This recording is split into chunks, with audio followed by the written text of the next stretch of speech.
On today's show, we'll get into what became a 117-111 win for the Hawks on the road in New York. It wasn't always pretty, but they do avoid a season sweep by the Knicks. And with this win, back to 500 for Trae Young and the Hawks. Trae's first game at MSG in a long time since the playoffs actually happened. He was masterful. We'll get into all of that and much more coming up.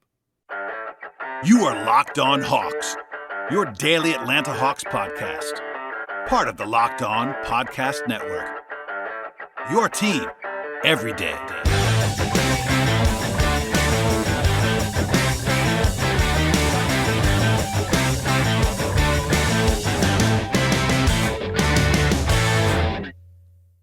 Hello, friends. Welcome to episode 1203 of the Locked On Hawks podcast. I am your host, Brad Rowland, coming to you on a Tuesday evening into Wednesday. And thank you for joining us on the podcast as always and making Locked On Hawks podcast your first listen each and every day. Check us out on Apple Podcasts, Spotify, or our newly launched YouTube channel, which we're always looking for subscriptions on at this point in time. And again, thank you for joining us. A lot of fun to talk about on this Tuesday into Wednesday as the Atlanta Hawks go into New York and knock off the New York Knicks by a final score of 117-111 at MSG. The Hawks avoid a potentially embarrassing sweep by the Knicks this year. They were 0-3 coming into the night against New York this season. And with the win, the Hawks are now back to 500 for the full season, which is really good to see. Of course, not a perfect performance all the way through. They trailed in the fourth quarter of this game. It was not a lights-out effort across the board, but there were plenty of positives. The first game for Trae Young at MSG since the playoffs, where, of course, he had his breakout on the national stage. He couldn't play on Christmas, and he sort of made up for that in this game with a massive performance. No big surprise that Trae was awesome, but he was very awesome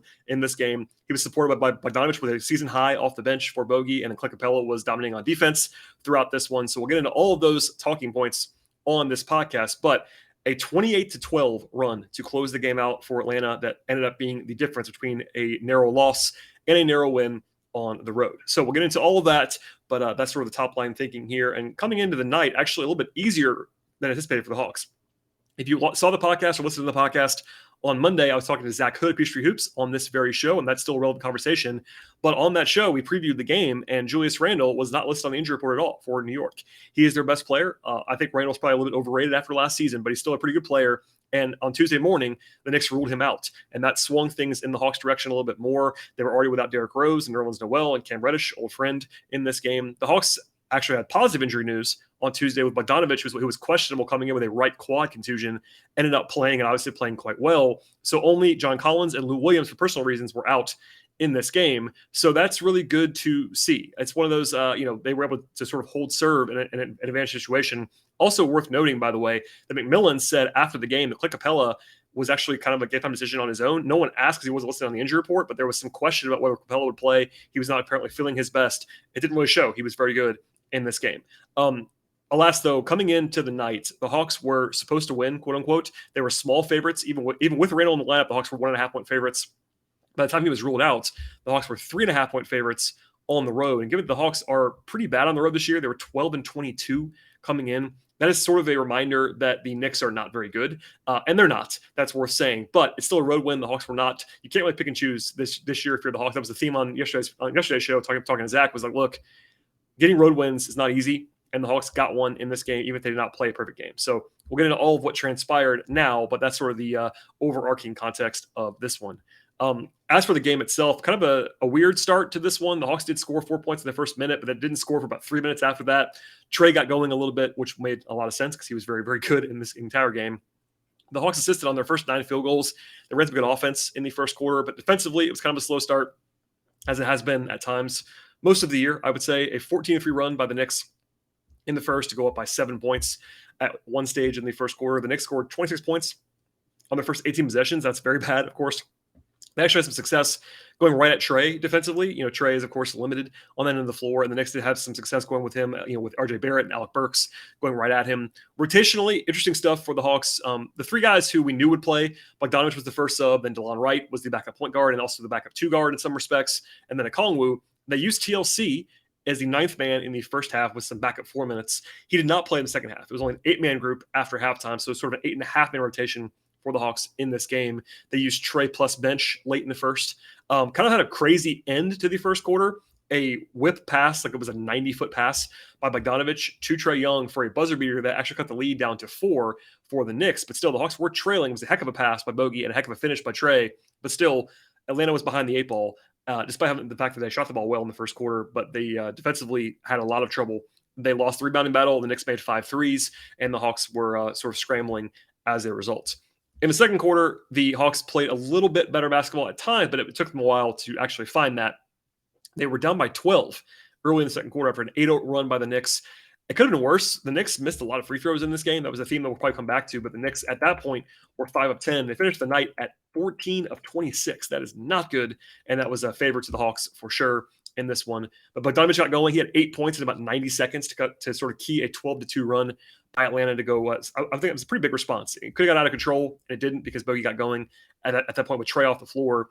Trae only sat for 4 minutes, which is a lot shorter than usual, but I think it was some urgency there to get him back in the game. He hit a 3. Bogey stayed hot. He had 17 points in his first 12 minutes. He was very good early. And the Hawks had a 26-8 extended run to go from down by 11 to up by 7 late in the second quarter. Capela was really dominant for about a 3-minute stretch. He changed 2 shots at the rim, had a dunk, then he blocked Obi Toppin at the rim and gave him the Dikembe Mutombo finger wag. A little bit of swagger there from Capela. It was good to see him sort of turn it up at that point.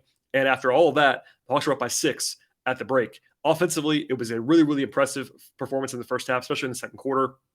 A 126 offensive rating on the road. They shot it very well, 52, 41, and 82 across the board there.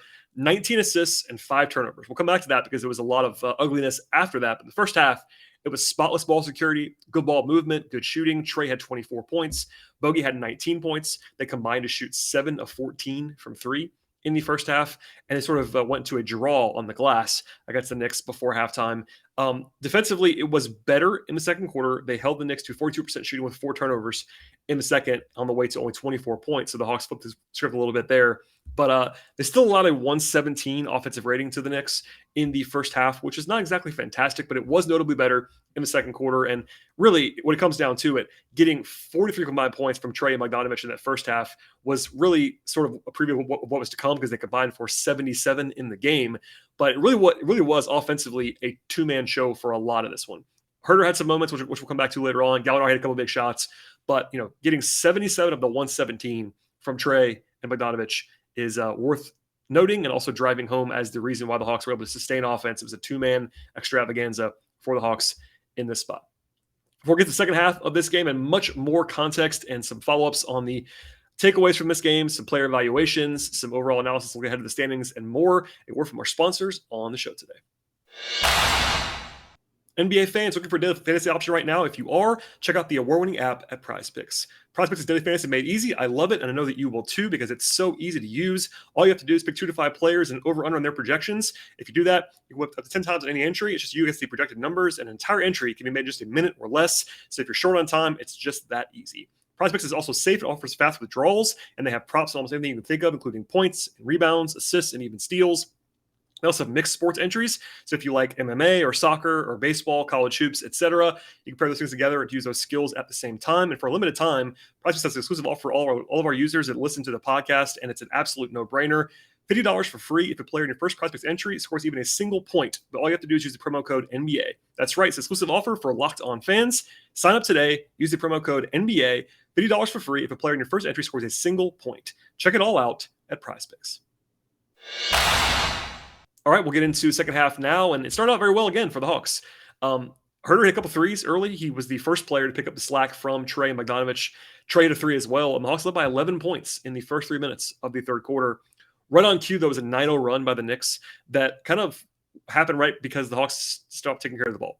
So they had three turnovers in a row that kind of spurred that push after they had taken care of the ball so well before halftime, and the Hawks really stalled on offense. The Knicks were still missing free throws, but they had 4 or 5 in a row that were empty for the Hawks offensively. The Hawks got back into it a little bit, got set a little bit. Trae actually got hit in the head with an elbow that required some attention, sort of opened up a cut, but he was able to stay in the game, which was good to see. But offensively, the bench started coming in and the Hawks stopped scoring. It was a 9-0 run again late in the period by the Knicks to go from down to leading, and the Hawks trailed for the first time in the second half pretty late in the third quarter. They scored 2 points in about 3+ minutes. There was this dreadful possession where Hunter kind of dribbled into nothing and turned it over in isolation when they could have given it back to Trae. There was a lot of mess stuff late in the third quarter, and the Hawks actually got a pretty big gift, I thought, at the end of the third quarter when Taj Gibson missed a point-blank, 2-foot layup that would have given the Hawks a 4-point deficit. They were still down by 2, though, at the end of the third. Not a good quarter overall for the Hawks, let's just say. 6 turnovers was the number one problem for sure, but Trae had 38 points. That was kind of it going on in the third quarter overall, and defensively, it was kind of a mess at times.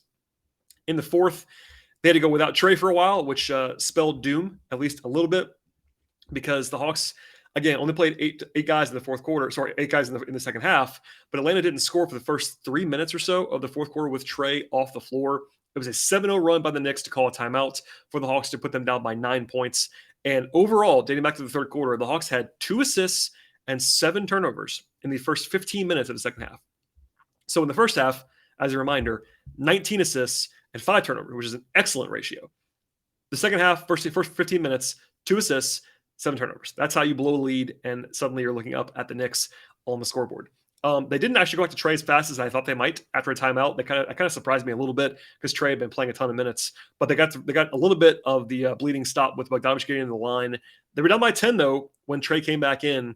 Actually, no, down by 10. Then Gallo hit a 3. Then Trae came back in, down by 7. But that was the first field goal of the fourth quarter for the Hawks after like 4.5 minutes. Was that Gallo 3?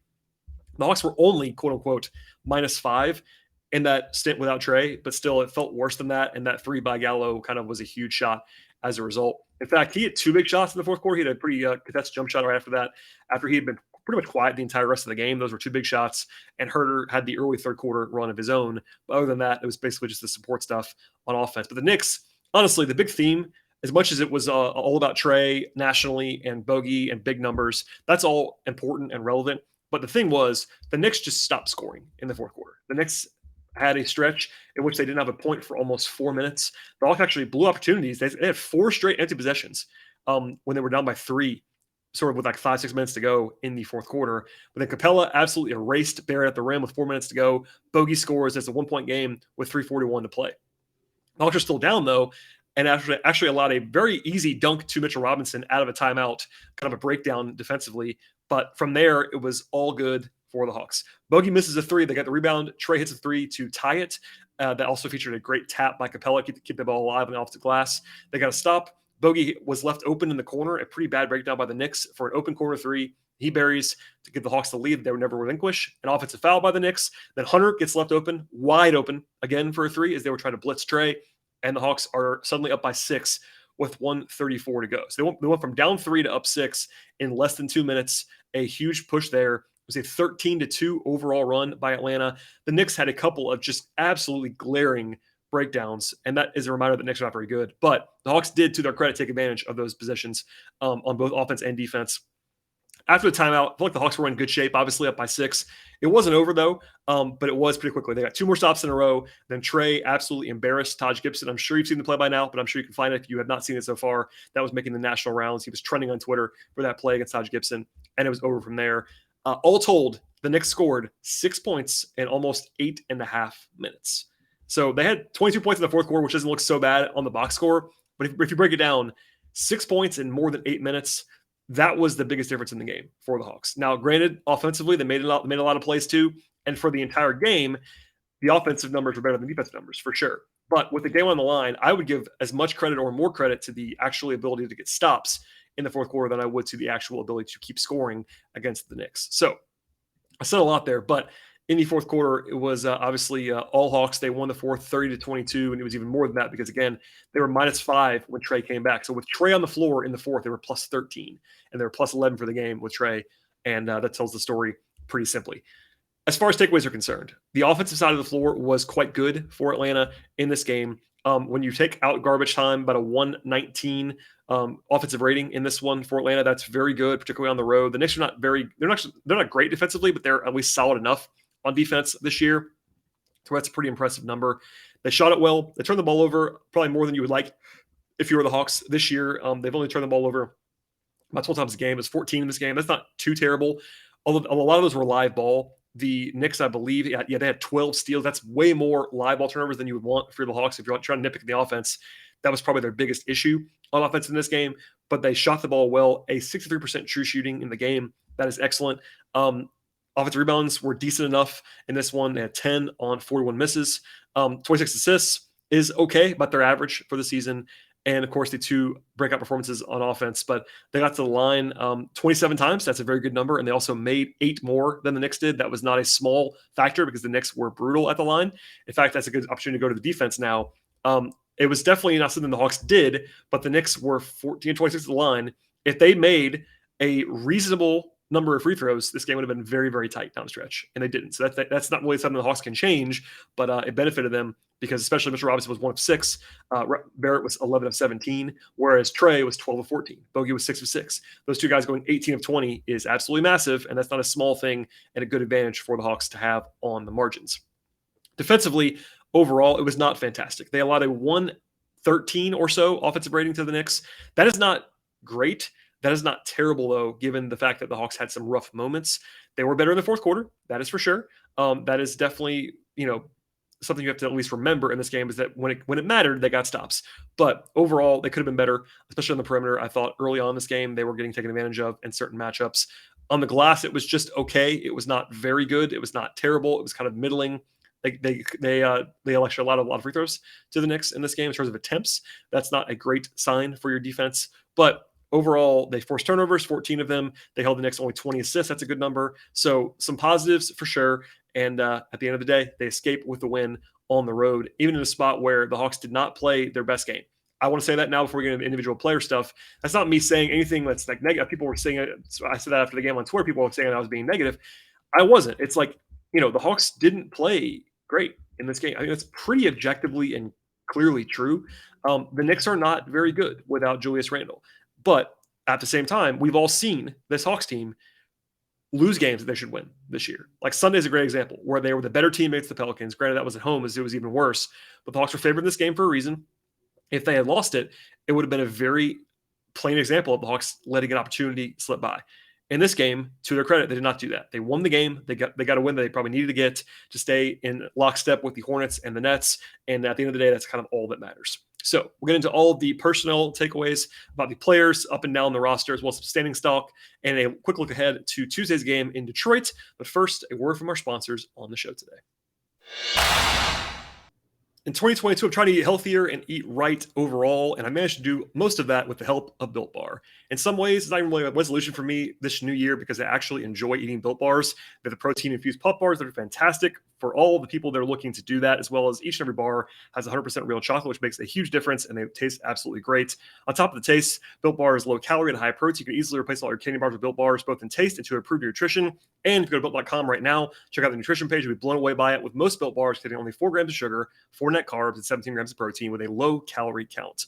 Built Bar also has long-time flavors like coconut almond and many others, as well as new flavors coming all the time. Plus, every single flavor, and I've tried them all, is fantastic and absolutely delicious. The best way to check out Built Bars is go to Built.com right now. Use the promo code LOCK15. If you do that, 15% off on your first and next order with Built Bar. That's promo code LOCK15, 15% off at Built.com. All right, some player observations here at the end of the podcast. Obviously, the 2 headliners are Trae and Bogey. So we'll start with Bogey first off the bench. A season-high 32 points for Bogdanovic. He was great from the floor. He was 11 of 20. He was 4 of 10 on threes. So that means he was 7 of 10 on twos and perfect from the line, 6 of 6. 3 assists, 3 steals, 4 rebounds, plus 4. He was fantastic. In fact, he was on the injury report. We talked about this a little bit last night. If he hadn't played, I don't know what the Hawks would have done. They probably would have had to go to someone like, I don't know, Kevin Knox. Skylar Mays was actually out in this game with a non-COVID illness, so he wasn't even an option in this one. And they had to have Bogey in a big way. So obviously that was a close one. And he ended up playing excellent basketball. Season highs don't come along all the time, but there was this notion that he was kind of back in this game. But like, as a reminder, he did have a bad stretch where I think he had 5 or 6 games where he didn't shoot the ball well, but he had 30 points on Friday against Memphis. He had 21 against the Pelicans on Sunday. So it wasn't like this was the first game in a while. He had 2 games in a row where he played well before this, but he was obviously fantastic, and a season high is a season high. The rest of the bench, though, was not fantastic. TLC was quiet, did not take a shot in 5 minutes, did have 2 assists and a rebound. I thought he played fine, but pretty quiet night overall. DeLon Wright was not his best in this game, 2 points, 2 assists, and a rebound. Missed a bunny at the rim, which was frustrating. He was minus 17. That's not really on him, I don't think. I think the Hawks offense just kind of cratered. I did think, though, and I think I mentioned it earlier, but I might not have. I thought it was important that they pair Wright with Bogdanovic whenever Trae was off the floor because they just need more shot creation. That ended up being the case, ended up working out pretty well for them when they did that because Bogey could sort of use that usage that Wright does not on offense. But I thought he was not as bad as the numbers indicated, but not his greatest game ever in the world either. Okongwu was okay. Had some flashes, had 4 fouls in 19 minutes. That's been a problem for him for a while, but rebounded the ball well on offense and defense. Had a block, had a steal, had 2 points, and did his job, although Capela was better. Capela had a weird game. So as a bridge to the starters, Capela had 2 points in 29 minutes. He took 1 shot from the floor. No free throws, 1 field goal attempt. Now, the Knicks played 2 bigs for most of the night. That's probably at least some of that. And rebounding-wise, it wasn't like he was huge either. He had 6 rebounds. That's way lower than his normal average. He only had 1 block shot. If you watch the tape back of Capela, he was awesome in this game. It's kind of funny, and I think it's worth noting that like people have kind of started to notice this slowly but surely the last couple of weeks, but he's been really good for like a couple months now. Slow start the season for him by his standards, but even then, a slow start for Capela is still a good player, but he's been back to his old self for like, I don't know, a couple months now. And I thought he was really, really good unpacking shots at the rim, changing shots at the rim, blocking out, doing what he needed to do on both ends of the floor, setting good screens, getting Trae loose, and played great, I thought, overall. Gallo was pretty quiet. Didn't have the 2 big jumpers that the Hawks desperately needed early in the fourth quarter. Actually had 10 points, 10 rebounds, had a double-double, which is a rarity for Gallo. Led the team rebounding in this game, which is kind of funny, but was 3 of 5 on twos, only 1 of 6 on threes. He didn't have his most efficient game in the world, 3 assists. But I thought that at least he made those couple shots. And then defensively, he isn't as bad of a matchup against the Knicks as some teams, but particularly without Randall. He can stay with guys like Gibson. He can guard guys like Toppin if he has to, and it wasn't like going to kill them, which is worth noting. Hunter was pretty quiet, 10 points in 32 minutes. They'd have a big 3 down the stretch, 5 rebounds, 2 assists, a steal, and a block. I think he was just okay, maybe even below average from him, but he wasn't like he was killing them either. I thought he was playing decent defense. He did bother Barrett at times, giving him some length, and that was noteworthy. I thought Herter had a nice, well-rounded game, other than turnovers. And Herter, I think it was Tyler Jones, friend of the podcast, mentioned this. Herter has a penchant for fourth quarter turnovers. It's kind of funny, but I thought he was good overall. 14 points, 8 rebounds, 4 assists, 2 blocks for Herter to lead the team. Had a steal as well. 5-9 from the floor, 2 of 3 from 3, 2 of 2 from the free throw line. The rebounds were huge. The assists were big. So he was number 2 on the team in rebounds, number 2 on the team in assists, and number 3 in points. Just a well-rounded game from Herter. He's been bad recently. Good to see him bounce back in this spot. And then we'll end with Trae Young. Obviously, the return to MSG got a lot of attention. I kind of made fun of it a little bit on Twitter because, especially because it was a national TV broadcast, it was even more about that than usual. And I get it. MSG is MSG. It's a big deal. First time back there in a long time. But interesting stuff there from, in terms of the way it's covered. But as usual, he rises to the occasion. He now sets the Hawks franchise record for points in an MSG game with 45 points. That's kind of an obscure stat because it's just one arena on the road, but still he now has it. 45, 8 assists. Did have a steal as well. 4 turnovers is just fine for him. Plus 11. He was 6 of 10 on twos. He was 7 of 15 on threes. 12 of 14 at the free throw line. And played great, honestly. Even defensively, he was not fantastic, but I thought that he realized early that they were going to try to attack him, and he was feistier than usual on defense. He at least, I think, knew that they were going to, that he had to be at least active enough defensively to kind of push back on that, because the Knicks obviously made it a pretty clear focal point to go after him. But the Hawks did their job there defensively, and for the team, it wasn't great, but they did enough. And Trae, I can't say enough about Trae Bogdanovic. 77 points on, I believe it was, 20 free throws? Yeah, 55. So 55 possessions shooting and 7 points is an excellent ratio efficiency-wise. And yeah, we'll leave it there for now. But individual players, obviously the 2 standouts, and then beyond that, I would go to Capela and Herter as guys who played genuinely well in this game. From here, the standings are now better for the Hawks than they were yesterday. Obviously, a win here. They're back within a game of Charlotte for the 9 seed. They're back within 2 games of Brooklyn for the 8 seed. They have some work to do there with only 10 games remaining on the schedule. But next on the agenda for the Hawks is another winnable game. Now, it is a tough one in some ways because you're going to Detroit. Now, that's a spot where the Hawks just lost in pretty maddening fashion. But it's a back-to-back for Atlanta with travel, and the Pistons did not play tonight. So that's a huge advantage in terms of the rest/road home situation for the Pistons. The Hawks are still the better team. The Hawks will be favored in the game unless Trae doesn't play for some reason. But there's not a given at all about going into Detroit and winning on Tuesday. But I say all that, this is a similar situation in some ways. It's a turnaround, and they play at 7 o'clock p.m. also. It's an early tip-off. I will be interested to see how the Hawks respond. Now, maybe it helps them that they get for this game because they just lost to the Pistons on the road. There's no like overlooking them because they just lost the game to them. Maybe some revenge in their minds. But we'll see if Bogey can play. We'll see if Capela can play, as he was obviously mentioned by Nate after the game as someone who might have maybe not played in this game. We'll see about Lou, who missed this one on Tuesday. Lots of question marks on a quick turnaround, but we'll have full coverage of that game and much more on the podcast. But at the end of the day, a nice win for the Hawks on the road. They need to get more of these. They're 500 on the season. And they have an opportunity. As we talked about yesterday on the podcast, a lot with Zach Hood. The schedule is very favorable in terms of their opportunities to win games down the stretch. It's 10 games left. Do I think they're going to go 9-1? Probably not, but they certainly could. They have the talent. They have the talent to do that. They have the talent to go on a run here. And it's right out there in front of them if they want to go ahead and do that and go claim the 9 seed, claim the 8 seed if they have a hot stretch. And we'll cover all of it along the way. Please subscribe to the podcast. I do appreciate everyone's already done that on every podcast platform, especially Apple Podcasts and Spotify for reviews and ratings. And also, a favor to me, please subscribe on YouTube. If you are not a YouTube watcher of podcasts, I do understand that, but it takes 2 seconds to smash that subscribe button. It's very, very helpful to me and the show and my higher-ups to go ahead and boost that follower/subscriber count on YouTube, as well as Spotify and Apple Podcasts, Google Podcasts, etc. Also follow the show on Twitter at Locked On Hawks. Follow me on Twitter at BT Rowland, and we'll see you after the game on Wednesday.